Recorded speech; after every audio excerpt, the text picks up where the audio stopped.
I'm Abby Offer. This episode is a variation on the timeless fairy tale, The Little Mermaid. So get comfortable because we have an underwater journey in store tonight.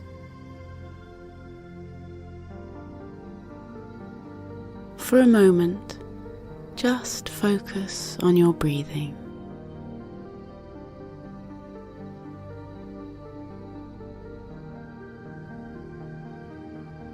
Feel your body's subtle movements as you breathe in through the nose and out through the mouth.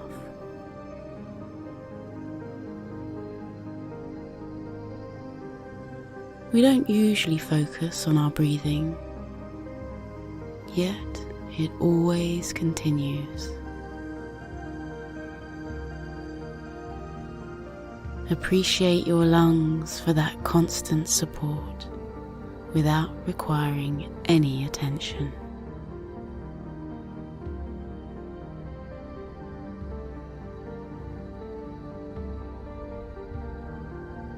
Think of exhaling as a way of letting go. That is, in fact, what an exhale does. It gets rid of something you don't need anymore. So, no matter if today was good or bad, it's time to put it behind us. It's the past. You can't affect or change it. And you don't need it.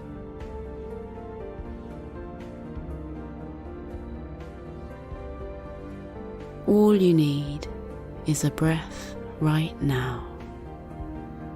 Let it be a deep breath, and let that breath be your solitary focus, at least momentarily.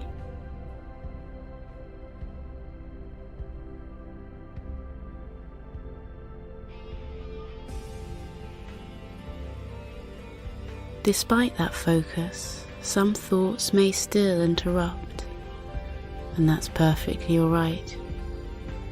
When you notice you've been interrupted, gently bring your focus back to the breath and say goodnight to that interruption as you exhale.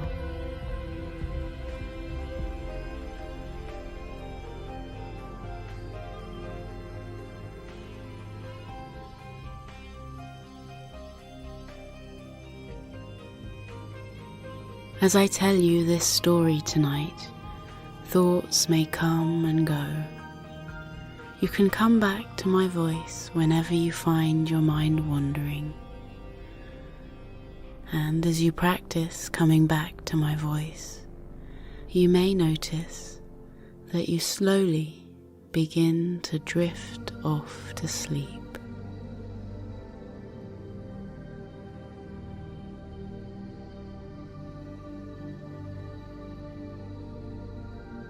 Once upon a time, there lived a man named Alan.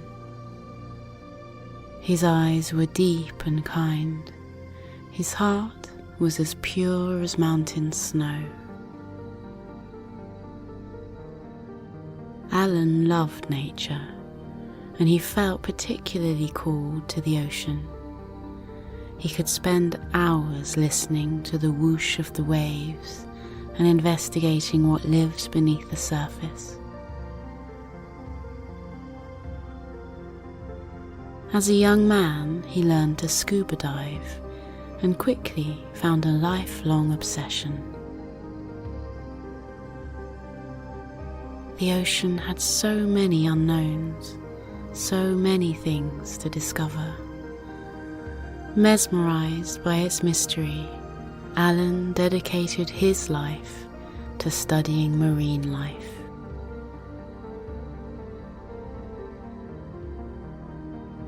From microscopic creatures to the massive blue whale, Alan wanted to understand it all.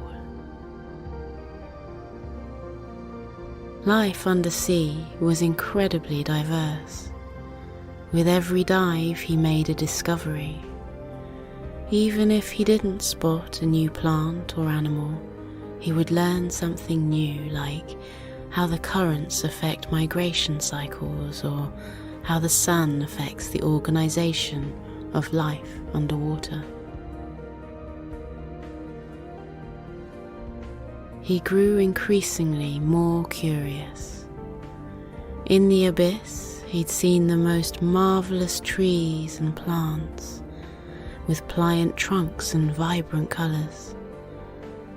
Watching their stems and leaves gave life to the ocean current. They moved with the water as if they were dancing. Fish, big and small, swam in this kingdom as freely as the birds up in the air. His eyes would grow bigger every time he came across a new type of coral. His heart would beat faster at the sight of a new species of fish. For Alan, being underwater was not only interesting because of his research. For him, diving the blue waters of the ocean was a truly immersive experience. He would forget about time, forget about normal life, and lose himself in this other world.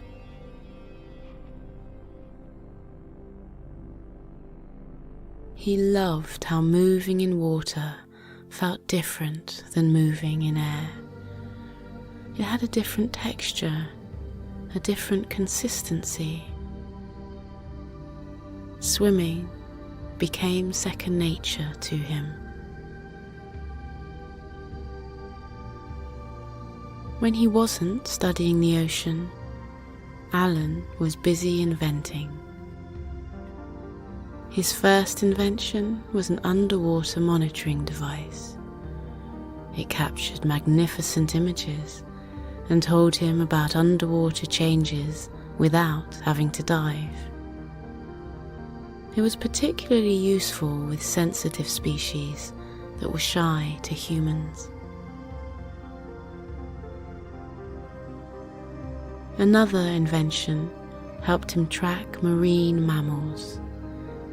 And so he studied the behavior of dolphins, whales, and seals. Alan found marine mammals particularly interesting.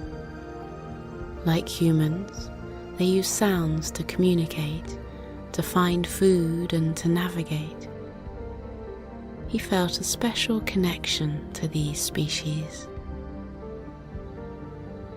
When he listened to recordings capturing their underwater sounds, he would imagine what they were about.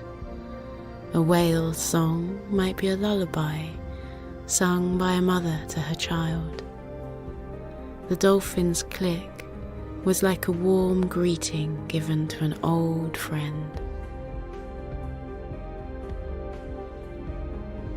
He decided to invent something that would decipher their sounds and hopefully allow him to communicate back to them. He worked on it day and night, smiling and hoping. He tried different techniques and built different contraptions. Some of them would work in one way but not another. Some wouldn't work at all. But he didn't get frustrated because he was fascinated. He found it fun and exciting. No matter how difficult it was, Alan would not give up. If successful, he would understand their language and maybe one day communicate with them. It would be a real treasure. It would help answer so many questions about the ocean world. With confidence in his eyes and a belief as strong as steel, he kept looking for a solution.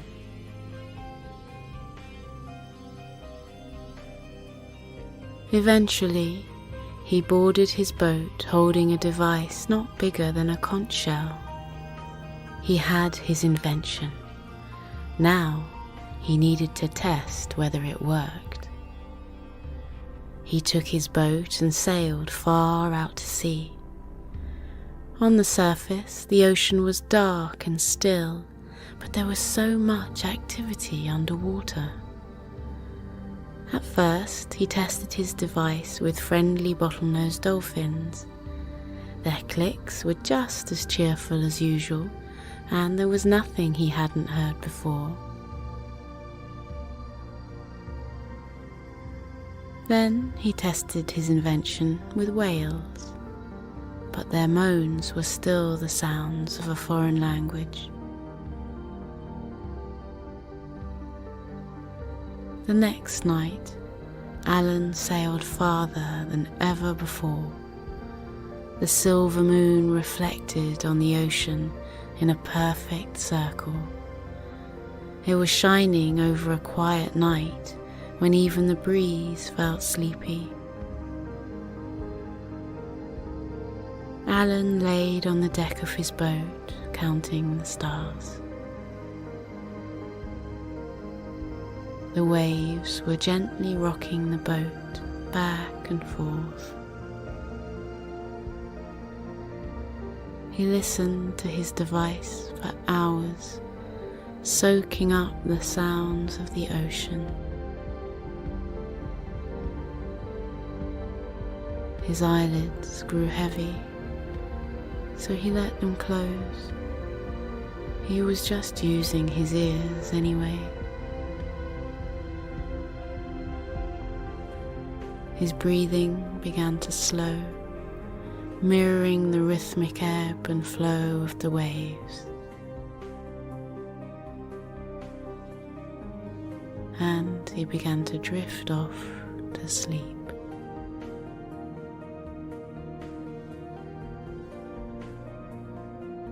He started to hear a beautiful song, one like he'd never heard before. He thought it might be in a dream. When he opened his eyes, he realized that it was coming from his device.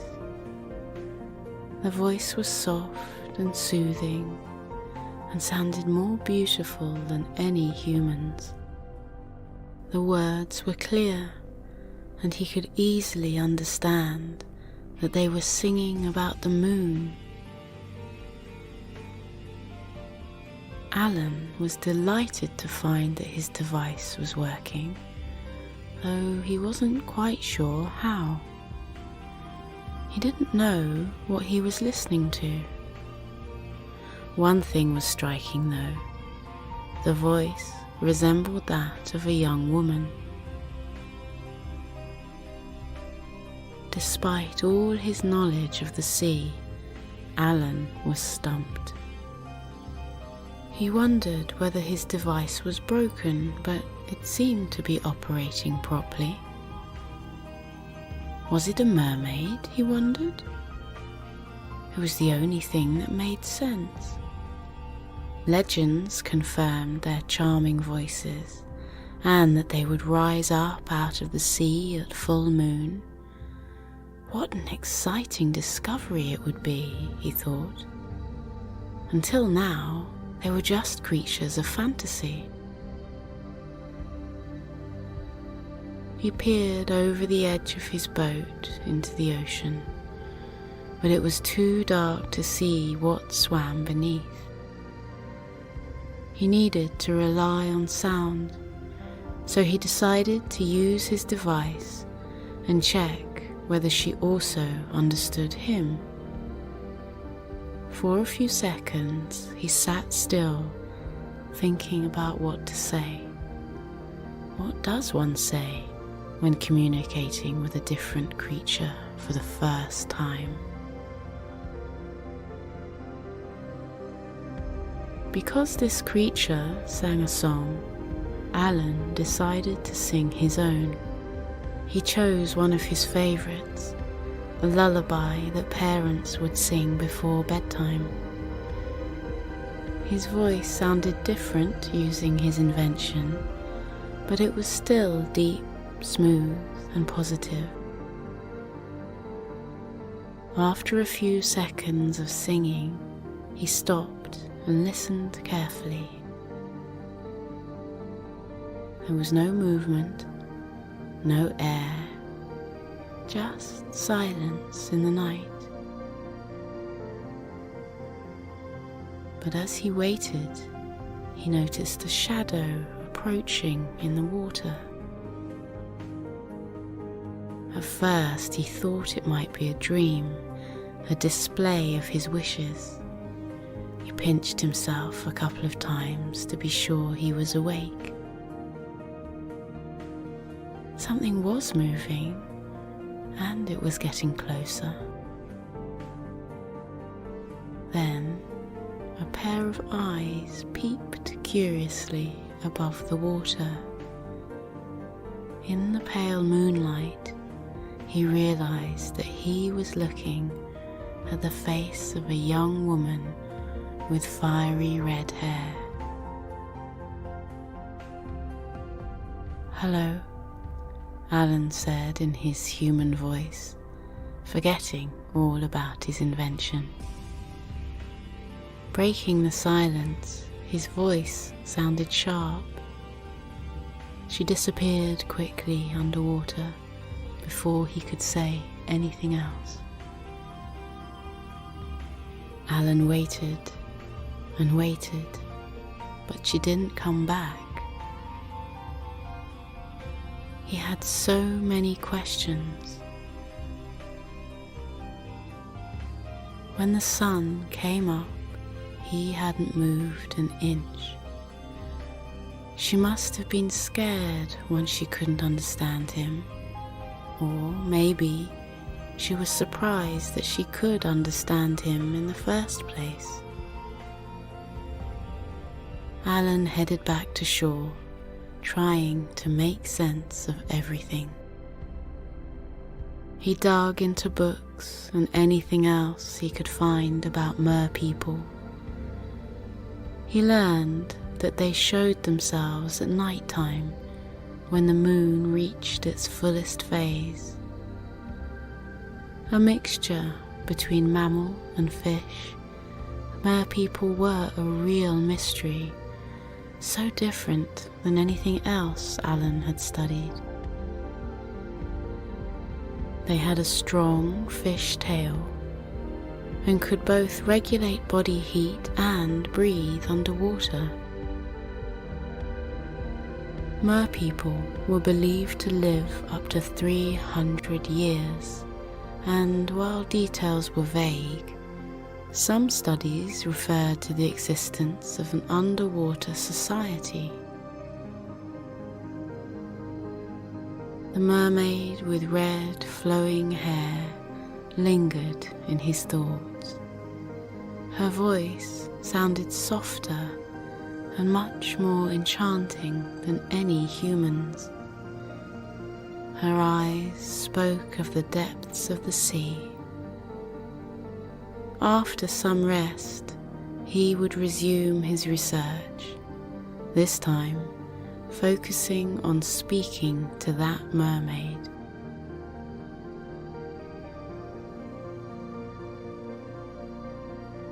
Curious to find out more, Alan sailed to the same spot, hoping that he would meet her again. Night after night he waited, prepared for a conversation. He was particularly hopeful at nights with a full moon, but 3 months went by and she never showed.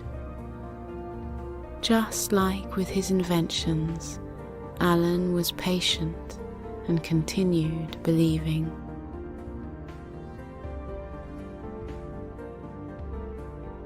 One warm summer night, he sat on the deck of his boat, listening to the ocean sounds through his invention. As a bright star fell across the dark sky, Alan wished that he would see the mermaid once more. Just then, he heard a voice starting to sing. It was so lovely, so calm. The lyrics spoke of curiosity, about wanting to learn about the world above the ocean. They also spoke of a human who for a few moments sang in a merman's voice. Encouraged, Alan used his invention and started speaking slowly. His voice, distorted, told her his name, that he was not there to harm her. He was curious about her world as well. He paused for some time and waited. His eyes peered in the water, his heart hopeful as always. A shadow in the water approached his boat, and the pretty little mermaid with fiery red hair rose above the surface. He could see that she was shy, but overcome by curiosity.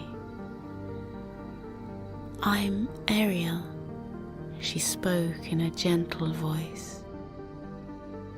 Alan told her about his job and how his new invention allowed them to communicate. He talked about his love for the ocean and that all he ever wanted was to learn more about it. Feeling his kindness, Ariel started telling him about her life. She had 5 older sisters, and her father was Sea King. They lived in a kingdom of mer people. They spent hours talking. Ariel asked about the land, so Alan explained the animals living in the forests, the snow in the mountains, and the cities which looked busy even from afar.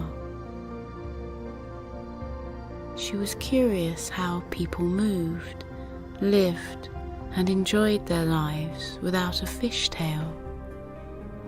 What was foreign to her, Alan knew all too well.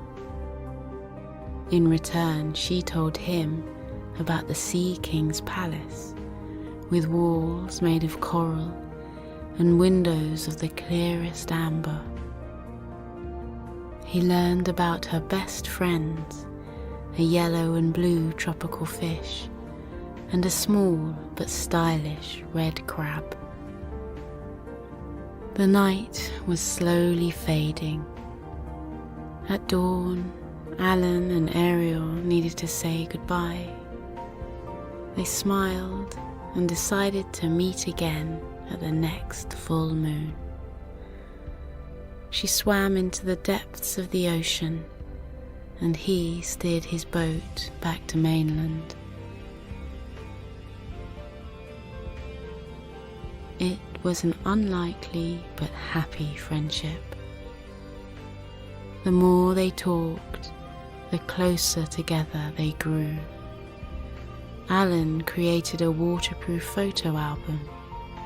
He chose pictures from hiking through forests and mountains, traveling to his favorite cities and other things dear to him.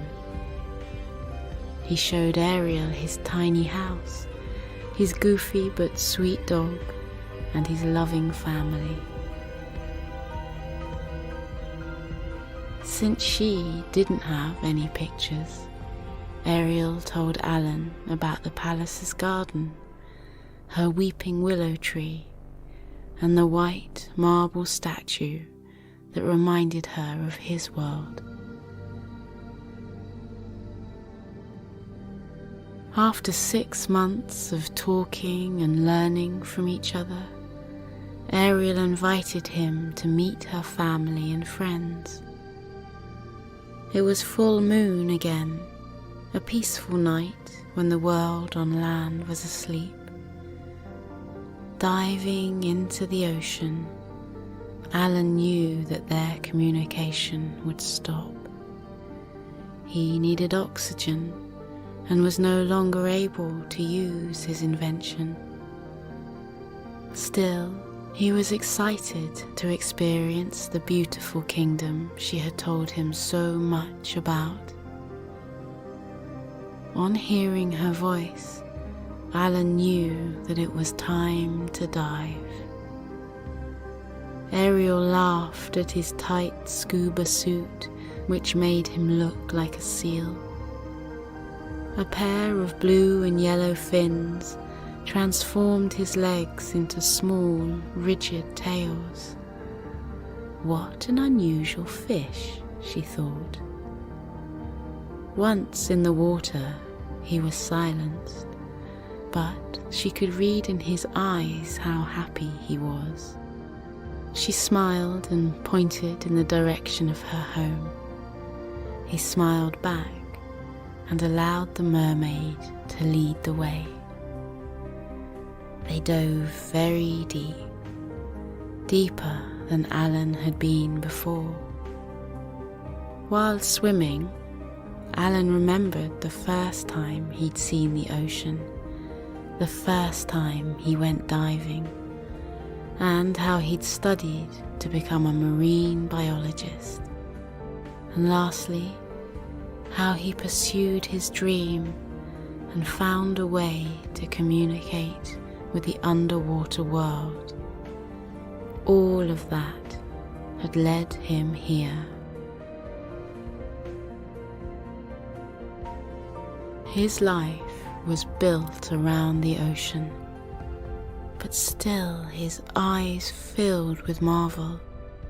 It was as if he was seeing the ocean for the first time. They reached a thick forest of kelp. Knowing the way, Ariel took Alan's hand to guide him through it. When they emerged on the other side, an underwater kingdom appeared. Alan barely believed what he saw. There were homes among the coral and caves. There were paths by which the swimming traffic was directed, and in the middle of everything stood a massive palace. He saw mermaids and mermen of different ages, shapes, colours and sizes. Word spread quickly, and they all gathered around the palace to meet him, their human guest. Their fishtails had scales in all the colours of the rainbow, and their faces seemed prettier than those of the humans on land. Young ones swam playfully, forming circles around him. They seemed to giggle at his unusual appearance, just like Ariel did when she first saw his diving suit.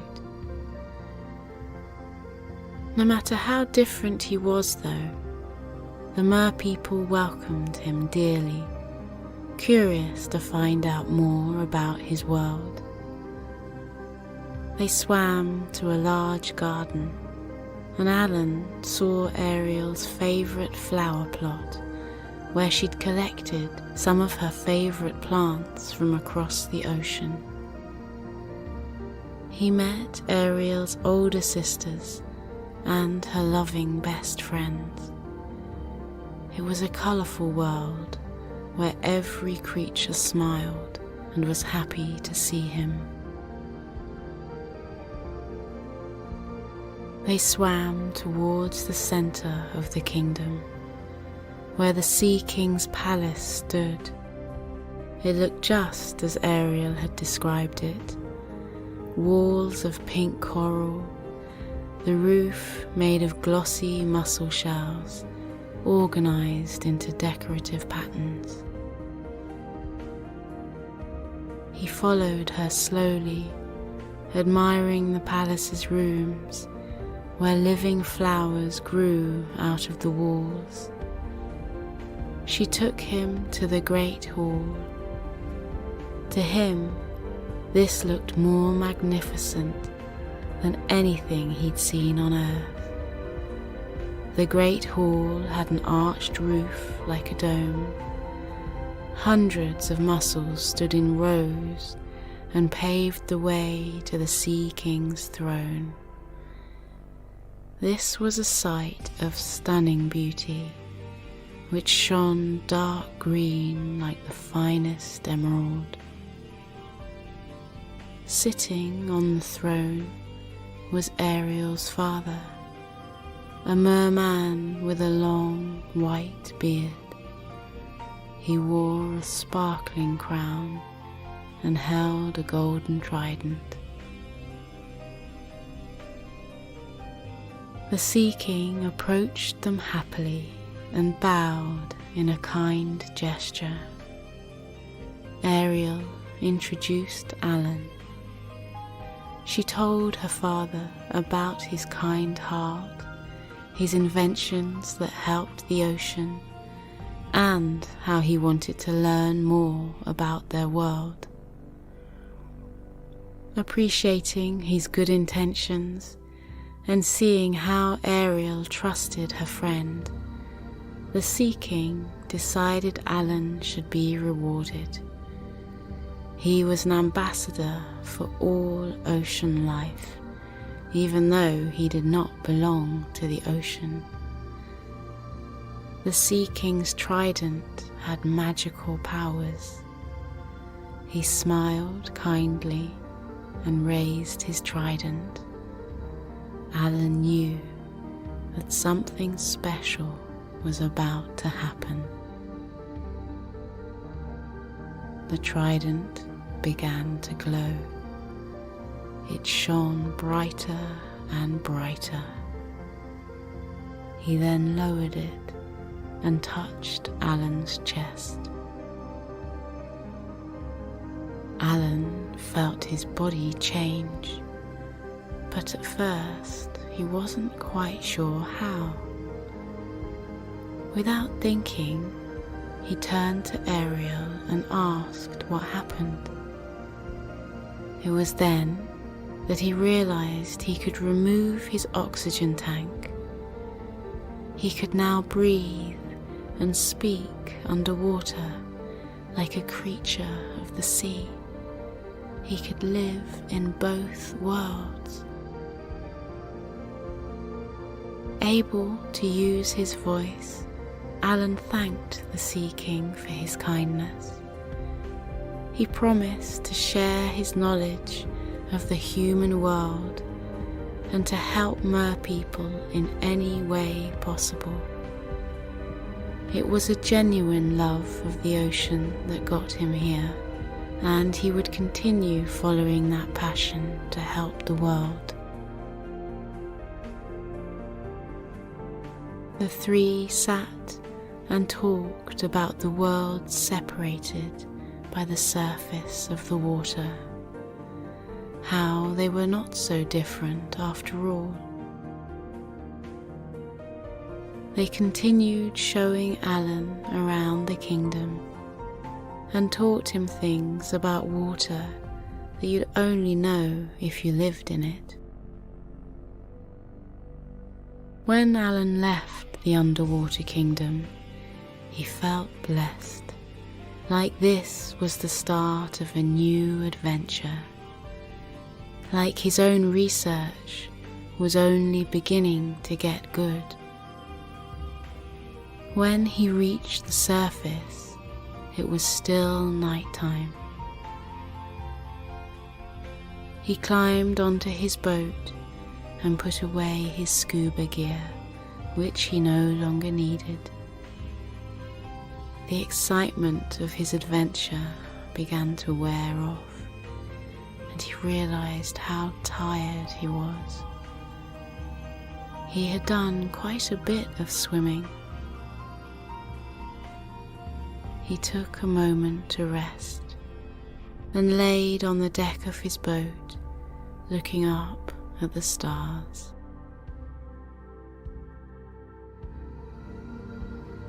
The waves gently rocked his boat back and forth.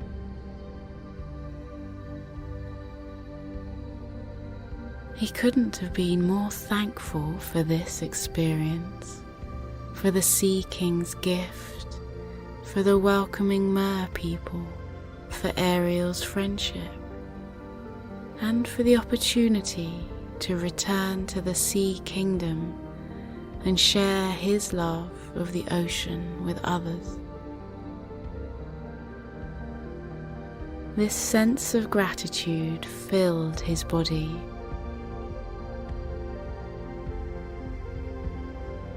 His eyes grew heavy while laying on the boat,